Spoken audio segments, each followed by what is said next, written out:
하나님의 말씀은 창세기 49장입니다. 49장 22절로부터 26절까지 말씀입니다. 하나님의 말씀을 귀 기울여 들으시기 바랍니다. 요셉은 무성한 가지 곧 샘 곁에 무성한 가지라. 그 가지가 담을 넘었도다. 활 쏘는 자가 그를 학대하며 적개심을 가지고 그를 쏘았으나 요셉의 활은 도리어 굳세며 그의 팔은 힘이 있으니 이는 야곱의 전능자 이스라엘의 반석인 목자의 손을 힘입음이라. 내 아버지의 하나님께로 말미암나니 그가 너를 도우실 것이요 전능자로 말미암나니 그가 내게 복을 주실 것이라. 위로 하늘의 복과 아래로 깊음 샘의 복과 젖먹이는 복과 태의 복이리로다.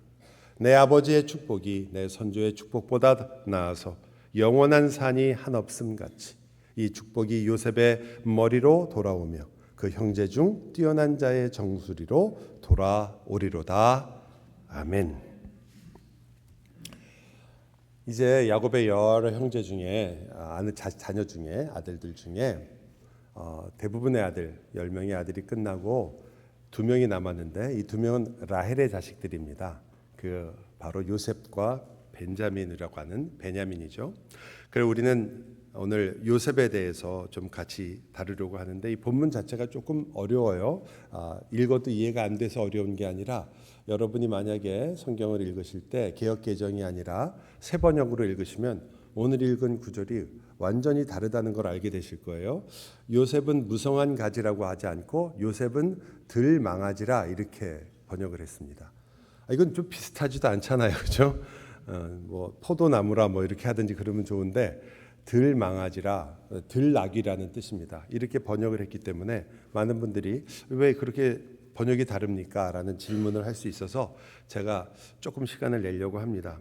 이 두 가지 무성한 가지로 번역하는 것이나 혹은 들 나귀로 번역하는 것이나 둘 다 가능한 번역입니다. 한 단어가 두 가지 뜻을 가질 때도 있고 뭐 세네 가지 뜻을 가질 때도 있잖아요. 이 단어가 이 페레라는 그 히브리어 단어 자체가 여러 가지 뜻을 히브리어가 자음만 있고 모음이 없기 때문에 그래서 단어들이 가끔 이렇게 뜻을 여러 가지로 해석이 가능한 경우가 있어요. 새 번역은 들 망아지라 들 낙이라 번역을 했고 지금 우리가 읽은 개역 개정은 이것을 무성한 가지라 이렇게 무성하다는 말은 열매가 많이 열린 가지라 이런 뜻입니다. 말씀드렸듯이 둘 다 가능한데 만약에 들 나귀로 번역을 하면요. 이거는 왕이 타는 나귀와 관계에 있어서 굉장히 존귀하게 되었다라는 걸 우리가 이미 유다를 공부할 때 우리가 공부했죠. 스가랴서 9장 9절. 근데 그렇게 높아졌지만 사실은 온유하고 겸손한 왕입니다. 자기는 높지만 그러나 낮아지신 왕이다. 누구죠? 메시아를 뜻하는 거죠. 그래서 이 나귀라는 단어는 뭘 우리에게 알려주냐면 우리가 요셉 같은 경우에 요셉이 겸손해져서 즉 많은 고난을 겪었고 나중에 하나님이 그를 높여주셨구나. 비슷하잖아요. 요셉의 생애와. 그렇게 이해가 되고 그러나 반대로 또 우리가 반면에 만약에 무성한 가지, 열매 맺은 가지다라고 얘기하면 요셉의 생애가 굉장히 많은 열매를 맺었을 뿐만 아니라 가지가 담을 넘어갔다고 그랬어요. 그죠? 그러면 옆에 있는 민족과 심지어 가나안에 있었던 모든 사람들에게까지도 요셉을 통하여 복을 받았다. 그러니까 요셉의 생애를 잘 설명하고 있는 똑같은 단어이기 때문에 이게 번역이 상당히 어렵죠. 저는 두 번째 거에 더 무게를 두는 것이 맞다고 생각합니다. 즉 무성한 가지라는 번역이 조금 더 무게를 두는 게 맞다. 왜냐하면 두 가지 이유 때문에 그래요. 하나는 이 무성하다는 말은 아까 말씀처럼 열매가 많고 번성한다는 뜻이거든요. 그런데 이 전체 내용, 문맥을 보면 이제 야곱이 4가지의 복이 나오고 그 4가지의 복들이 어떤 복이냐면 창세기에 나오는 복하고 관계가 있는데 한번 맞춰보세요. 하늘로부터 오는 복, 땅의 깊은 샘에서 솟아나오는 복, 젖주는 자의 복, 그리고 태를 여는 태의 복. 어떤 것과 비슷할까요? 자, 먼저 하늘과 이 깊은 곳, 깊은 샘. 여러분 성경에 나오는 창세기에 궁창을 이야기할 때 하늘의 물과 땅의 물, 아래의 물이 있잖아요. 마찬가지의 표현을 하고 있는 거예요. 그러니까 그건 창세기 1장하고 굉장히 연관이 있죠. 창세기 1장에 또 무슨 말이 나오죠? 생육하고 어떻게 하라? 번성하라라는 말이 나오죠. 여기 젖주는 자와 태는 인구가 늘어난다는 뜻이에요. 아이를 많이 가지고 번성하라는 뜻이에요. 그러니까 문맥적으로 보면 저는 무성한 가지에 더 가깝다고 보고, 또 하나의 이유는 여기에 쓰여 있는 복에 나오는 것 중에 하나님을 전능자라 이렇게 부르는 때가 있어요. 전능자는 여기서 엘 샤다이라는 말인데 굉장히 어려운 뜻이지만 여기서는 잠깐 나중에 나올 거니까 창조하신 하나님의 강조가 있는 거예요. 만약에 지금 우리가 보는 것처럼 들나귀라고 한다면 그가 얼마나 높은 자리에 서서 나귀 타고 메시아로 왕으로 왔다라는 거니까 높아진 걸 말하잖아요. 그거는 그렇게 안 하고 그 엘 샤다이라는 단어보다는 그때는 엘 에몬이라고 말해서 엘 요나죠. 그 지극히 높으신 하나님 이렇게 표현을 했을 거예요. 만약에 뒤에 나왔을 때. 근데 전능자 하나님을 이야기한 걸로 봐서 이것은 높아지는 것보다는 오히려 창조에 강조가 있다라고 보여집니다.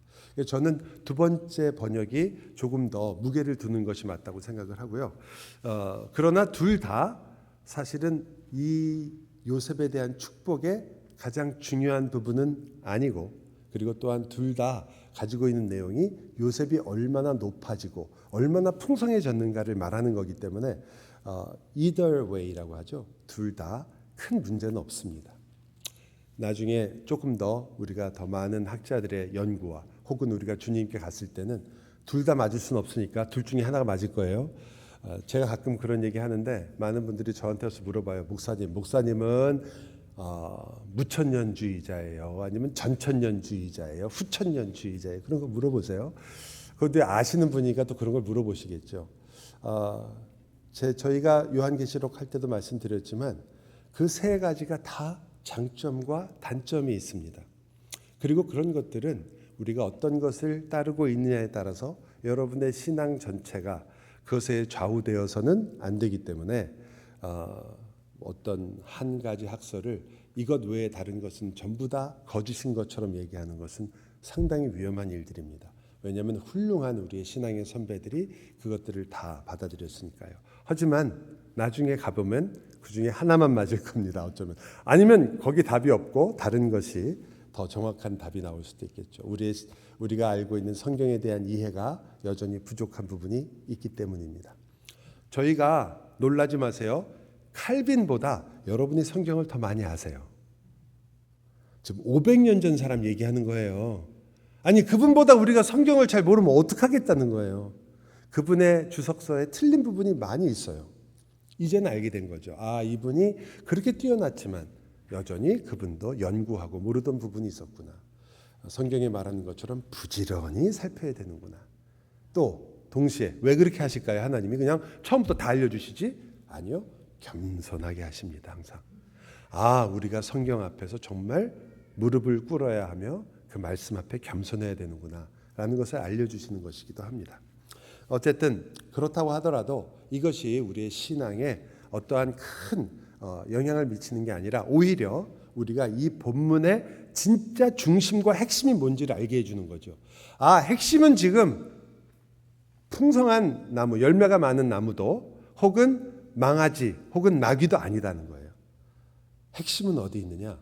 이러한 복을 받게 하신 분이 누구냐가 야곱의 핵심이에요. 그래서 여기 5가지를 이야기하고 있습니다. 그 중에 첫 번째가 뭐냐면요. 우리가 읽었던 본문에 나오는 것처럼 뭐라고 나오냐면 요셉이 24절을 같이 읽어볼까요? 시작. 요셉의 활은 도리어 굳세며 그의 팔은 힘이 있으니 이는 야곱의 전능자 이스라엘의 반석인 목자의 손을 힘입습니다. 즉 그가 굉장히 강한 팔을 갖고 있으며 굉장히 강한 활을 쏠 수 있는데 그것은 활과 그의 팔이 강해서가 아니다. 그것이 포인트가 아니라 뭐 때문에요? 하나님의 손을 힘입었기 때문이다라는 거죠. 여기 물론 맨 처음에 나오는 샘 곁에라는 말 자체가 샘 곁에 있는 무성한 가지, 샘 곁에 있는 말이라는 것 자체가 애굽에 갔기 때문이라는 뜻이 아니라 하나님이신 샘물이 그와 함께 있는 것을 강조하는 거예요. 즉 처음부터 뭘 강조하냐면 이 요셉에게 주는 축복의 핵심은 그가 하나님과 함께 하기 때문에 이 모든 것이 가능한 것이다. 그가 복을 누리는 것은 하나님으로 말미암는 것이다. 그 하나님이 누구냐? 야곱의 전능자라고 표현을 합니다. 여러분 그냥 우리가 성경을 읽으니까 그렇구나 하지만 여러분이 지금 자녀한테 축복을 하는 거예요. 아무개야, 저희 아이 이름이 제이슨인데, 제이슨 내가 너를 축복한다. 너는 하나님께서 너무 큰 복을 주실 거야. 내가 너를 위해 기도한다. 근데 갑자기 제가 아버지가 받은 한성윤의 축복이 너에게 그러면 저희 아들이 저를 쳐다보겠죠? 아니 하나님의 복을 받고 싶지. 왜 야곱의 전능자가 왜 나오냐? 왜냐하면 다 아는 얘기 아니에요. 야곱이란 이름의 뜻이 뭐예요? 속이는 자예요. 그리고 다 알잖아요. 지금 야곱이 어떤 인생을 살았는지. 그런데 지금 도피자요, 사기꾼이요, 험한 인생을 살았던 그의 이름으로, 그의 야곱의 전능자, 사실은 강한 자라고 봐야 돼요. 뒤에 전능자가 한 번 다 나오는데 다 같은 단어가 아니거든요. 강한 자예요. 강한 자의 그 이미지가 야곱을 붙잡고 있다는 걸 지금 설명하는 거거든요. 그러니까 이건 이런 뜻입니다. 야곱이 웬만큼 뻔뻔하지 않고서야 야곱의 전능자라는 말을 하겠어요? 오히려 그는 뻔뻔해질 수밖에 없었는데 그의 인생 가운데 그가 어떻게 살았는지를 너무나 알고 있었기 때문입니다. 그런데도 불구하고 하나님은 나를 여기까지 지키셨고 나를 인도하셨으며 나를 붙드셨다. 이분이 바로 나의 군대요. 이분이 나의 힘이요. 이분이야말로 나의 진정한 전능자라. 나의 강한 자라. 여러분 끝까지 요셉의 손을 붙잡은 것이 하나님이라는 거죠. 요셉이 아니고 야곱이 아니라. 여러분 오늘날은 어때요? 오늘날은 다른가요? 저는 제가 보기에 오늘날은 더 심하다고 생각합니다. 우리는 점점 사실은 나의 전능자를 찾는 것이 아니라 그 하나님을 내 마음대로 정하거나 바꾸거나 우리가 생각하는 것으로 삼을 때가 너무나 많기 때문이죠. 우리는 하나님보다는 보험이나 우리 은행에 있는 잔고가 훨씬 더 중요한 시대에 살고 있습니다. 그게 진짜 힘이죠. 우리는 하나님의 일을 할 때도 우리는 하나님의 공급보다는 우리의 주머니 사정을 항상 먼저 생각합니다. 여러분 하나님이 정말 손이 짧으신 분일까요? 오해는 하지 마세요. 하나님께서 여러분에게 주신 여러 가지 지혜들을 잘 사용하는 것은 분명히 중요합니다. 보험제도라든지 주식과 연금에 여러분이 가지고 있는 이 미래를 생각하고 자녀들을 생각하는 것들이라든지 은행의 잔고를 절약해서 가지려고 하는 것이라든지 그 모든 것들은 중요한 일입니다. 그러나 여러분 가슴에 손을 얹고 자주 물어보셔야 됩니다. 나는 무엇을 의지하고 있는가? 이 모든 것이 만약 사라지더라도 낸 잠시 놀랄 수도 있고 잠시 실망할 수는 있겠지만 내가 가지고 있는 이 진정한 기쁨은 정말 사라지지 않을 것인가? 여러분 하나님이 복의 근원이라고 우리가 고백할 때는 여러분의 인생이 하나님이 있기 때문에 여러분의 인생이 의미가 있다고 얘기하는 거거든요. 그러니까 여러분의 인생에 이 세상에서 돈을 더한다. 이 세상에 있는 성공을 더한다. 그것이 물론 뭐 어떤 것이 되었든지 간에 여러분이 이 세상에서 어떤 좋은 것을 여러분의 인생에 더하더라도 그 인생의 답은 뭐가 나올까요? 여러분이 그것 중에 가져갈 수 있는 게 뭐가 있어요? 그 중에 영원한 게 어떤 게 있습니까? 답은 뭐예요? 우리 말 맞다나 빵이죠. 제로예요. 내 인생에 아무것도 가져갈 수가 없는 것들이에요. 이 땅에서 많은 것을 우리가 가질 수 있고 그것들을 위해서 우리가 그토록 애를 쓰고 있지만 결국은 그것들이 더해져서 내 인생을 바꿀 수 있는 것은 없어요. 내 인생을 진정 하나님이 원하시는 그러한 참다운 기쁨의 생애로 만들어주는 건 없습니다. 그 반대가 맞는 거죠. 내 인생 플러스 하나님이 된다면 여러분 어떻게 된 거예요? 인생이요.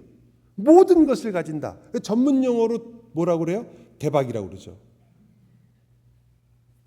저희 교회에서는 이게 통해야 되는 말인데 저 장로님 중에 한 분이 대박이에요.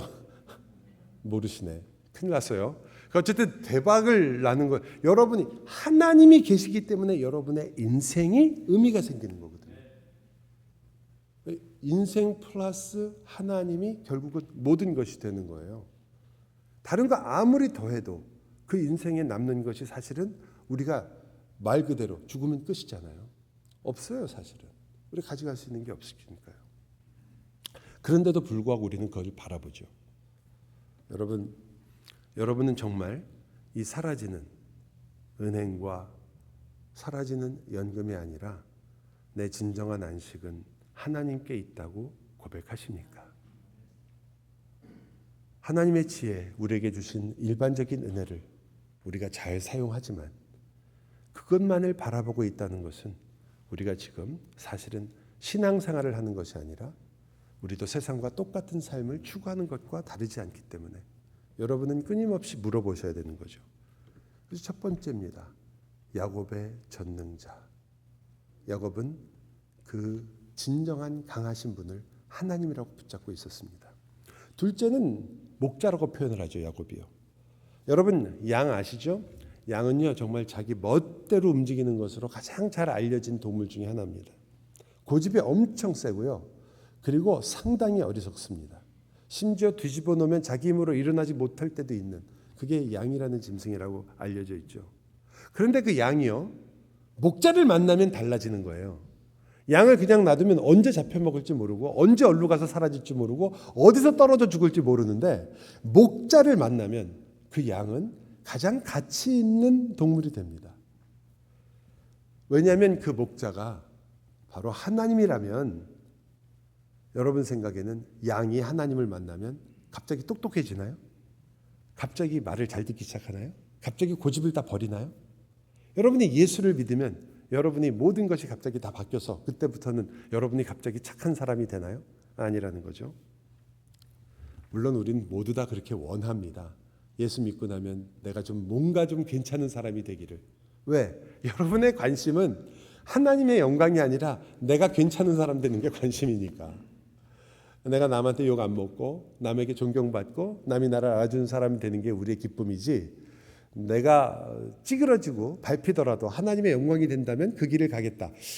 그거는 저기 순교자나 저 주기철 목사님이 하시는 거고 우리하고 관계없는 얘기처럼 우리는 생각하기 때문입니다. 아니죠. 우리가 잘나는 것이 아니라 하나님이 높아지기를 사실은 바라야 하는 사람들입니다. 그런데 우리가 갑자기 똑똑해져서 하나님의 일을 할 수 있는 자가 되고 싶어 합니다. 우리의 성경 지식이 굉장히 커져서 하나님의 나라를 위해서 엄청난 일을 하기를 그렇게 바랍니다. 아닙니다. 하나님께서 양을 물가로 인도하시는 겁니다. 하나님께서 우리를 풀숲에 눕게 하시는 겁니다. 위험한 골짜기에서도 왜 우리가 두려워하지 않냐면 그 골짜기 때문도 아니고 우리가 어디에 있다는 것 자체가 아니라 나를 인도하시는 이가 나를 위해서 생명을 주시는 하나님이 목자이시기 때문입니다. 자기 목숨을 아끼지 않고 양을 위해 주는 목자라는 것을 알고 있기 때문에 그래서 우리는 그 길을 갑니다. 여러분, 목자가 그렇게 한다고 양들이 알아주나요? 여러분은 어떠세요? 여러분 하루 종일 하나님께 정말 감사합니다. 오늘 아침에도 이러이러한 것 때문에 감사합니다. 조금 있다가도 감사합니다. 하루 종일 감사하고 하루 종일 기도하고 정말 성경에 있는 대로 쉬지 않고 그렇게 주님을 기억하며 사시는 분이 과연 우리 중에 몇 분이나 계시겠습니까? 제가 그냥 아무도 없다고 얘기하려다가 제가 한 분씩 물어보지 않아서 그냥 이렇게 얘기하는 거예요. 누가 있겠습니까? 우리는 너무나 쉽게 하나님을 잊어버리고요. 사실 모든 것을 바꾸도 다른 곳을 바라보는 게 양입니다. 먹을 것을 준다고 목자를 막 졸졸 쫓아다니는 그런 우리가 좋아하는 애완용으로 혹은 우리의 반려로 삼고 있는 개들과는 전혀 달라요. 양들은 끝까지 자기밖에 모르니까요. 오히려 사람과 더 가깝다고 볼 수 있습니다. 그런데도 목자는 그 양을 위해서 자기의 생명을 내어놓습니다. 선한 목자이기 때문입니다. 하나님께서 우리를 거느리신다라고 할 때 우리는 대개 그래 하나님이 나와 동행해 주시지, 하나님이 나에겐 힘이 돼 주시지, 하나님이 어떤 때 내가 어려우면 건져 주실 거야 이렇게 생각하지만 사실은 여기 있는 말대로 한다면 하나님은 여러분을 위해서 한시도 쉬지 않고 목숨을 거시는 분이에요. 여러분은 하나님 위해서 목숨을 안 걸죠. 저도 물어보면 쉽게 대답할 수 없을 것 같아요. 목사인데도 주님을 위해서 생명을 바치겠느냐? 잠깐 생각해 보겠다고. 근데 하나님은 아니에요. 하나님은 여러분을 위해서 모든 순간을 생명을 거세요. 그리스도의 십자가의 영광과 능력이 여러분을 잠시도 떠나지 않습니다. 여러분을 건지셨고 건지시고 건지실 것입니다. 그것이 약속이거든요. 바로 그분이기 때문에 우리는 이래서 우리가 복을 받는 자구나. 우리가 복된 자일 수밖에 없어요. 그분이 내 목자시니까요. 세 번째로 야곱은 하나님을 이스라엘의 반석이라고 부릅니다. 사실은 이 반석이란 말은 조금 혼동을 일으킬 수 있어요. 우리가 반석이라고 얘기하면 주는 나의 반석, 그래서 나를 지키시고 나를 공고하게 하시고 내가 그곳에 서게 하시고 반석 위에 나를 두셔서 어떤 것도 흔들지 못하게 하는 걸 되게 반석이라고 얘기하거든요. 근데 여기 나오는 반석은 사실은 번역상 반석이라는 말보다는 그냥 돌이라고 그래야 돼요.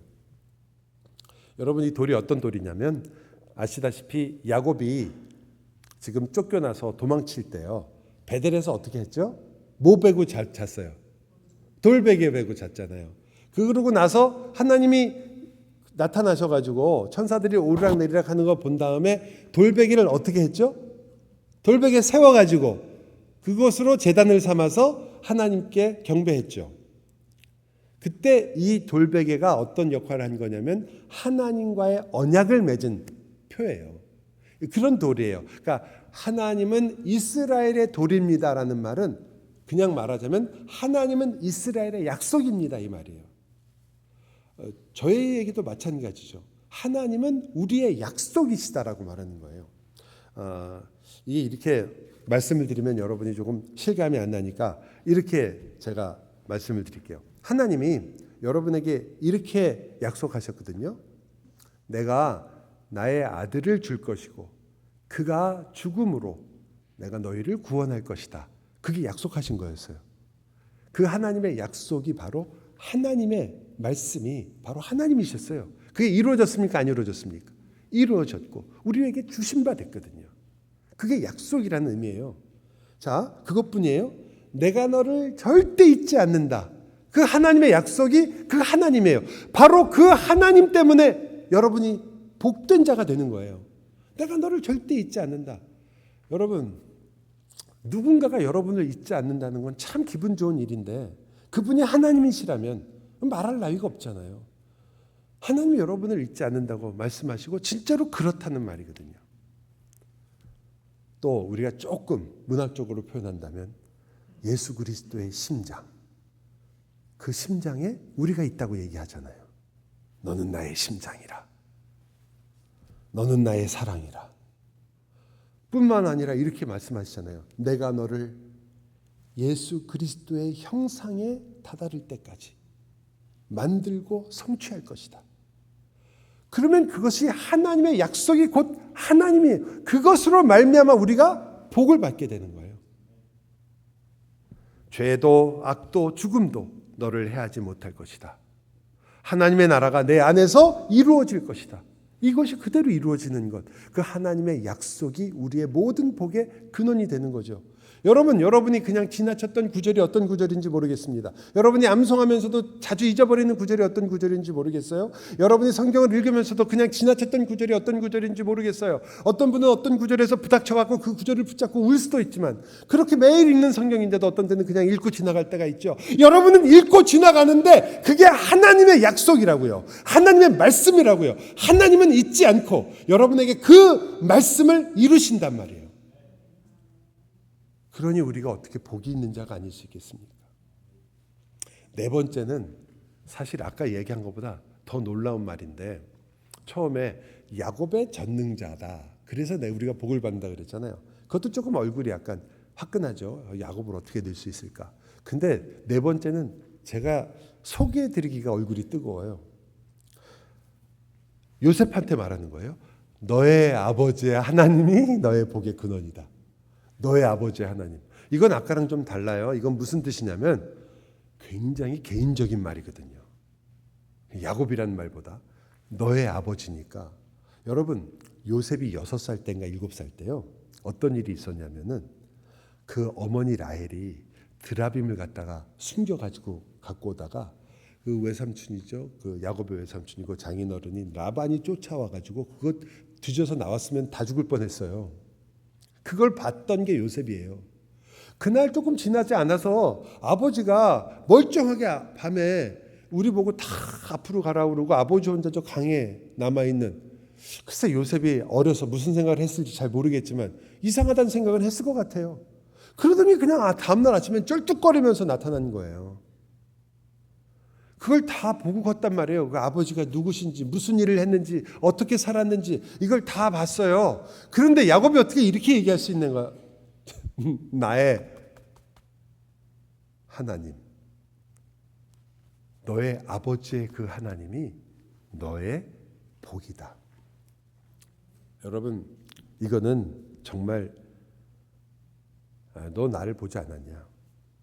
얼마나 내가 약하고 얼마나 내가 쉽게 흔들리고 얼마나 내가 부끄럽고 하나님 앞에서 내가 무슨 큰 소리를 칠 수 있는 자겠느냐? 너도 알지 않느냐? 게다가 그러면서도 욕심은 얼마나 많아서 모든 걸 다 가지려고 했던 그 모습을 아들이 왜 모르겠어요? 다 알지 않느냐? 그런데 그것이 어떻게 복의 근원이 되겠어요? 그러나 동시에 뭘 보았어요? 하나님께 항복하는 것도 봤죠. 하나님께 돌이키는 것도 봤습니다. 회개하는 모습도 봤습니다. 여러분, 우리들이 자녀 교육이 얼마나 힘든지 다 알고 있습니다. 세상에 수많은 비법과 비결들이 있고 심지어 박사님들이 나와서 이야기하지만 박사님들의 자녀들도 만만치 않을 거예요. 그죠? 그분들도 그분 자녀들이 다 만만치 않아요. 우리가 맨날 듣는 얘기는 뭐 아이가 셋 있었는데 셋 다 스탠포드 들어갔다. 그래갖고 어떻게 애들을 그렇게 잘 키워갖고 셋 다 그렇게 좋은 대학에 가게 됐느냐. 우리가 아는 거 그런 거. 그 부모들은 아이들을 키우면서 상처가 없었겠어요? 자녀들은 상처가 없었겠어요? 어느 누가 가까운 사람일수록 어찌 상처가 하나도 없이 자녀와 부모가 하나는 너에게 한 번도 트라우마를 준 적이 없어. 이렇게 말할 수 있는 부모가 어디 있어요? 그리고 그러한 만큼 비슷한 상처를 부모에게 주지 않은 자녀가 도대체 어디 있어요? 여러분과 저희가 마지막 부모님들을 이 땅에서 보낼 때 제일 안타까워하는 게 뭐예요? 내가 살아계실 때 잘할 거 아니에요. 다 아닌 사람 본 적이 없어요. 우리 중에 누가 부모와 자식의 관계에 있어서 그렇게 자신만만한 사람이 어디 있단 말입니까? 그러니까 우리는 그런데도 불구하고 여전히 여러분은 소학에 매이셔가지고 몸으로 자식을 가르쳐야 된다고 모범을 보이려고 하세요. 나쁘지 않아요. 저는 거기에 한 부분으로는 100% 찬성합니다. 수많은 양육 방법을 배우는 거, 좋은 부모가 되기 훈련하는 거 분명히 우리에게 필요한 일들입니다. 그러나 여러분이 그런다고 완벽한 어머니가 되거나 완전한 아버지가 되지 않는다는 것도 아셔야 되죠. 왜요? 아이들이 죄인인 것만큼 아이들이 여러분 말을 안 듣고 아이들이 계속 아무리 좋은 것만 보여주고 아무리 좋은 학교에만 보내고 아무리 곁에 아무도 욕하는 사람이 없어도 죄인입니다. 가장 좋은 것을 가지고 가장 악한 것을 만들어낼 줄 아는 게 우리들이에요. 아이들은 아닐 것 같습니다. 우리들이 그런데. 근데 그걸 인정하지 않고 좋은 것만 보여주면 좋은 아이가 될 거라고 생각하는 게 얼마나 어리석은 것입니까? 성경은 우리에게 완벽한 아버지와 완벽한 어머니가 돼서 모든 좋은 것들을 보여줘서 본을 다 보여줘서 따라오게 해서 아이를 잘 키우라고 말하지 않습니다. 성경에 그런 아버지 어머니가 어디 있어요? 한 분만 예를 좀 들어주세요. 누구신지. 바울은 자식이 없으니까 할 말이 있었을 거고 베드로 자식 이야기 나오는 거 못 봤고요. 저는 여러분이 오늘날 세대라면 베드로를 욕하는 게 마땅하죠. 어떻게 자녀와 그리고 애들 다 팽개치고 예수님 쫓아가 버려요. 그래. 그래서 십자가에 거꾸로 달려서 죽었다 그러잖아요. 아니 남아있는 가족들은 어떡하라고. 우리 식으로 말하면 말이에요. 여러분, 우리가 어쩌면 크게 오해하고 있는 거죠. 사실은 성공한 부모란 없는 겁니다. 세상에도 없지만 크리스찬도 없어요. 오히려 우리는 비결을 갖고 있는 것이 아니라 우리가 누구인지를 그나마 깨닫는 사람들입니다. 우리가 얼마나 실수가 많으며 얼마나 부족하며 우리가 얼마나 다 야곱인가를 아는 사람들입니다. 그래서 우리가 보여주는 것도 자녀 앞에 내가 이만큼 잘하고 있다만을 보여주는 것이 아니라 내가 이렇게 애쓰고 있으나 내가 연약한 자이며 너와 같은 죄인이며 그 일 때문에 나의 마음도 아프며 내가 너의 마음을 상하게 할 때가 있으며 내가 이 부족한 자라는 것을 알고 오히려 용감하게 고백할 줄 아는 사람들입니다. 우리가 보여주는 것은 우리가 연약한 그 죄인이기에 예수 그리스도를 항상 의지해야 하며 그러면서도 실수하기 쉽고 흔들리기 쉽지만 그런 모든 정말 말할 수 없이 힘든 상황에서도 나를 하나님이 붙잡아 주시더라. 너의 어떠한 어려움 속에서도 네가 정말 감당하기 어려운 어려움이 왜 우리 자녀에게 안 오겠습니까? 안 오기를 바라죠. 이 험한 세상에서 우리 자녀들이 부닥치고 말하고 만나는 사람들 중에 어찌 무서운 사람들, 어려운 일들, 힘든 일이 없겠습니까? 우리의 인생도 그랬던 것처럼 그들도 있을 것입니다. 그때 그들이 기억해야죠. 아, 주님 앞에서 돌이켜야 하며 주님이 나를 받아주시며 나를 붙잡고 끝까지 붙잡으시는 분이 있다는 것을 그때 그들이 안고 힘을 내어 일어나야죠. 그런 일이 없이 살게 해 주옵소서. 그러면 화성 가서 살아야 되는 거죠. 달나라 가야죠. 그러면 아무도 없는 곳에 살아야죠. 여러분, 크리스천 스쿨이 가지고 있는 최대 약점 중에 하나는 통계적으로 볼 때 크리스천 스쿨에 다닐 때까지 많은 착했던 아이들도 이제 대학에 가거나 그 이후에 학교에 가게 되고 이 세상에 나가게 되면 어떻게 살아야 될지를 모를 때가 많고 오히려 더 큰 시험과 유혹에 쉽게 빠지더라는 겁니다. 왜 많은 교회에서 그렇게 잘 자랐던 중고등부 학생들이 이 대학을 가면서 많이 나가느냐? 물론 여러 가지 이유가 있겠지만 이 사회에 많은 조류가 있겠지만 그러나 가장 큰 책임은 우리 부모와 교회에 있는 거죠. 이 세상이 어떻다는 걸 가르쳐준 게 아니라 너 착하게 살고 이 세상은 마치 그들에게 가장 친하고 좋은 것처럼 생각하고 그 아이들이 온실 속에서 있다가 갑자기 나가게 되면 얼마나 힘들겠습니까? 오히려 우리가 죄의 세상에 살고 있으나 우리도 역시 죄인의 모습을 갖고 있으나 우리를 살게 하고 힘있게 하고 이곳에서 그것을 뚫고 나갈 수 있는 유일한 힘을 우리가 가지고 있다는 것, 그것이 십자가이며 그리스도의 복음이며 그것 때문에 우리가 다시 살 수 있다는 것, 실패를 두려워하지 말며 너희가 쓰러지고 흔들더라도 네가 그 일 때문에 막혀서 넘어져서 마치 도저히 일어날 수 없는 것처럼 그렇게 자빠지더라도 걱정하지 말아라. 그 무릎을 일으켜 세우고 너를 다시 세워서 하나님의 나라를 향해서 걷게 하시는 하나님이 너를 단 한순간도 놓지 않고 계시다. 그것이 그 아이를 그리고 우리를 지켜줘야 되지 않겠습니까? 아들과 딸만 그렇겠습니까? 아내와 남편에게도 마찬가지죠. 어떤 상황에서도 어떤 상태에서도 하나님이 계시다라는 것을 우리는 분명하게 알고 있어야 되는 겁니다. 마지막은 전능하신 분이라는 말을 야곱이 합니다. 이 전능하신 분 때문에 너의 복이 진정한 복이 되는 것이다. 이 전능하다는 말이 샤다이라는 말이에요. 우리가 엘샤다이 하죠. 하나님은 전능하시다 혹은 전능하신 하나님, 엘이 하나님이에요. 그래서 엘샤다이 하는데 사실은 굉장히 어려운 단어입니다. 이게 지금 우리가 영어로도 Almighty God이라고 이렇게 번역을 많이 하고 우리도 전능하신 하나님이라고 번역하지만 그 번역이 아주 정확하진 않아요. 왜냐하면 이 번역은 헬라어 70인경이라고 말하는 헬라어 성경에서 왔습니다. 즉 히브리어를 당시에 이제 이스라엘의 자녀들이 드디어 헬라 시대가 되니까 이 히브리 성경을 못 읽는 많은 디아스포라가 생긴 거예요. 이민자들이. 그래서 그들이 읽을 수 있도록 헬라어로 성경을 번역한 게 70인경인데 그 70인경에서 번역할 때 이것을 All Powerful이라고 번역을 했어요. 그래서 이게 라틴어로 번역되면서 Almighty가 된 겁니다. 그렇다면 이 단어의 진정한 뜻은 무엇이냐? 놀라실지 모르지만 몰라요. 여러분이 단어를 모를 때 여러분 생각엔 그럼 어떻게 된 거야? 성경 단어를 정확히 모르면 이거 어떻게 해석해? 아니요. 모든 단어는 항상 여러분이 왜 한국말을 여러분이 잘하시냐면 영어보다, 왜냐하면 영어는 그 주변의 여러 가지 말을 들어서 이것을 대충 때려 맞추기가 되게 어려워요, 우리가. 근데 한국말은 말의 문맥만 들으면 이 단어를 잘못 미국 사람들이나 한국말을 잘 모르는 사람이 말을 해도 우리가 다 알아듣죠. 이게 뭘 말하려는지. 그게 문맥이라는 거거든요. 그러니까 문맥의 힘이 있어요. 그 문맥의 힘을 우리가 물론 여러 군데서 발견하지만 제일 중요한 문맥이 출애굽기 6장 3절이나 2절과 3절이에요. 제가 읽어드릴게요. 진짜 의미를 알 수 있는데, 즉 이거 어떤 의미인지. 하나님이 모세에게 말씀하여 이르시되 나는 여호와이니라. 여호와라는 이름이 나옵니다. 내가 아브라함과 이삭과 야곱에게는 전능의 하나님으로 나타났으니, 이때 이게 올마이티 가시라는 거예요. 지금 우리가 읽은 엘샤다예요. 나의 이름을 여호와로는 그들에게 알리지 않았다.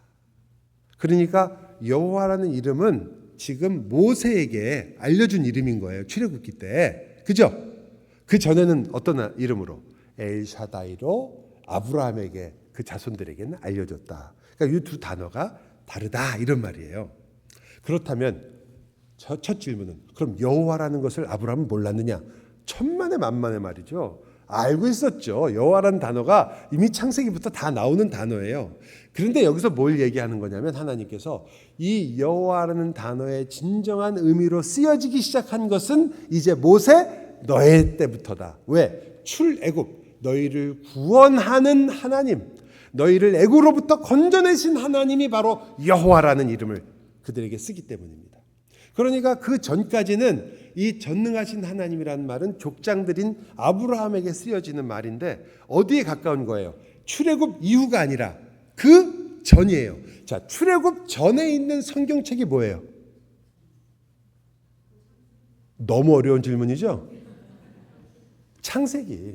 그러니까 창세기의 하나님이 바로 엘샤다인 거예요. 기본적으로. 이 구원의 하나님의 의미를 가진 거죠. 또 다른 점이 뭐냐면, 이 창세기의 하나님, 아브라함의 하나님은 약속을 주시는 하나님이에요. 하지만 여호와 하나님은요, 약속을 성취하시는 하나님이에요. 가나안에 들어가는 거죠. 자, 아브라함은 어디로 갈 바를 알지 못하나 갔어요. 맞습니까? 이스라엘은 출애굽할 때 어디로 갔어요? 가나안인 줄 알고 갔어요. 그 차이가 있단 말이에요. 지금 이 엘샤다이란 말 속에는 내가 갈 바를 알지 못하고 어떻게 살아야 될지를 모르고 내가 지금 혼돈 속에 있으며 무엇을 해야 될지 모를 때 하나님께서 나를 부르셨고, 그 부르신 하나님께서 나에게 뭘 주셨어요? 약속을 주시고 그 약속을 이루시는 것으로 이끌어가 주신 그 분인데, 그것이 어디랑 가깝냐면 창세기의 하나님이에요. 그래서 엘샤다이라는 말은 창조와 더 가까운 거예요. 구원보다. 구원은 누구요? 여호와에 더 가깝고, 창세기의 하나님, 즉 창조하신 하나님, 나를 매일 새롭게 하시는 그 하나님이 바로 엘샤다이, 나를 오늘도 새롭게 하는 분 엘샤다이가 되는 거죠. 그렇다면 여러분, 우리가 여기서 알 수 있는 너무나 중요한 사실은, 엘샤다이 하나님은 나는 내가 누구냐라고 이렇게 말하시는 거란 말이에요. 나는 이 세상을 창조한 창조주이며 이 세상을 주관하며 이 세상을 움직이며 이 세상의 진정한 왕이신 하나님이다. 내가 너를 불렀으며 아브라함과 이삭과 야곱에게 약속을 준 하나님이다. 너희를 통해서 온 나라가 복을 누릴 것이고 내가 너를 지었고 너를 지켰고 불렀고 인도했다. 세상을 창조한 능력으로 너희를 붙잡고 지키고 있으며 돌보는 하나님 엘 샤다이. 엘 샤다이가 여호와 다른 신이 아니에요. 이름의 한 부분이 다른 이름을 가지고 있을 뿐이죠. 하지만 무엇에 강조하느냐에 따라서 구원의 역사 속에서 출애굽, 애굽에서 건져낸 것은 여호와 하나님이라는 것을 강조하고 있고, 아무것도 모르고 의지할 것이 없는 곳에서 오직 하나님의 부름을 받고 살아가는 하나님의 백성들을 어떠한 상황 속에서도 인도하시고 하나님의 뜻을 이루시는 아브라함에게도, 누구에게도요? 이삭에게도, 누구에게도? 야곱에게도. 그 다른 인생 속에서 계속해서 하나님을 모르고 엉뚱한 짓을 하며 정말 그런데도 불구하고 하나님께서 그 일을 이루는 것. 이게 어떤 하나님이에요? 은혜의 하나님. 은혜의 하나님이 강조되는 거죠. 그 손이 요셉의 손을 붙잡을 것이다. 요셉의 활을 붙잡을 것이다. 요셉의 어깨를 감싸 안을 것이다. 그 손이 너를 지킬 것이다. 여러분, 여러분의 인생은 누가 붙잡고 있습니까? 여러분의 손은 누가 붙잡고 있나요? 여러분의 어깨는 누가 붙잡고 계십니까? 여러분이 지금 활을 쏘려고 하는데 내 인생을 향해서 무언가 새로운 일을 시작하고 있는데 여러분 그 활은 누가 붙잡고 있습니까? 여러분의 손만이 거기에 있다면 여러분은 크게 오해하셨어요. 여러분은 여러분 스스로 살 수 있다고 생각하십니까? 여러분이 실패하고 쓰러지면 여러분의 힘으로 홀로 일어서야 합니까? 아니라고 성경이 말하잖아요. 아니요. 여러분의 인생에 하나님께서 여러분과 함께 하신다는 것은 바로 여러분이 실패하고 쓰러지는 것에 두실 뿐이 아니라 그 모든 것 속에서 그 기막힌 인생까지도 붙잡으시는 분이 계시고 그분이 나의 목자고 내 생명을 건 목자고 나의 용사시고 나의 약속이시고 나의 말씀이십니다. 여러분 성경 읽으실 때 내 말씀 좋아하시잖아요. 이 말씀은 내 말씀이야 좋아하시잖아요. 여러분 하나님이 여러분의 말씀이세요. 그래서 그 하나님은요 나를 위해서 쉬지도 졸지도 않으시고 기도하세요. 지금 예수님께서는 여러분을 위해서 지금도 기도하고 계세요. 우리는 우리의 인생을 잠시 놓칩니다. 그런데 한순간도 나를 놓치지 않는 분이 계시다고 말하는 거예요. 나를 위해서 자신의 가장 귀한 것을 주신 분이 정말로 세상에 있는 거예요. 내 부모는 성경 그대로 나를 버릴고 나를 잊을지라도 나는 너를 잊지 않는다는 분이 계신 거예요. 너를 위하여 나의 하나뿐인 아들을 내어주었으니 내가 너의 인생을 위해서 무엇을 더 아끼겠느냐라고 말씀하시는 분이 계신 겁니다. 그가 바로 엘샤다이. 여러분을 오늘도 창조하시는 분, 여러분을 오늘도 새롭게 하시는 분, 여러분이 아무리 스스로 혼자서 여러분을 공격하고 나는 그렇지 않고 나는 절망적인 사람이라고 아무리 스스로에게 외쳐도 이 하나님의 갑옷을 뚫을 수 없는 그 하나님, 아니 너는 어제와 다른 존재이며 아니 너는 오늘 더 새로운 존재이며 너는 하나님께 오늘 더 가까이 간 존재이며 네가 오늘 무엇을 했든지 어떤 상황이 있든지 내가 너를 끝까지 붙잡고 있는 존재이며 내가 너를 창조하고 내가 너를 새롭게 하는 내가 바로 엘샤다이 하나님이라고 우리에게 말씀하시는 겁니다. 오늘도 나를 새롭게 하시는 그분이 나의 하나님이십니다. 여러분은 어제와 똑같은 날을 오늘 보내신다고 생각하시겠죠? 내일도 뭐 별거 있겠어? 내일은 또 월요일이지. 내일 또 일하러 가는 거지. 또 뭐 일하다 보면 또 밥을 먹는 거지. 또 그러면 집에 오는 거지. 그럼 또 자는 거지. 그 다음 날 또 일하러 가는 거지. 혹은 집에서 있는 거지. 이렇게 하는 것이 여러분의 인생이라고 생각하십니까? 뭐 목사는 좀 다를 것 같아요. 아침에 일어나면 밥 먹는 거지. 성경 한번 여러분보다 조금 더 볼까? 성경 좀 보는 거지. 그리고 또 뭐 기도 조금 성도들을 위해서 하는 기도 시간이 있으니까 기도를 하는 거지. 그리고 나서 뭐 신방하거나 만날 사람 있으면 만나는 거지. 그 다음 날도 똑같아요. 뭐 다른 게 있겠어요? 정말 그러냐 말이에요. 우리 인생이 아니라고 성경은 말하는 거예요.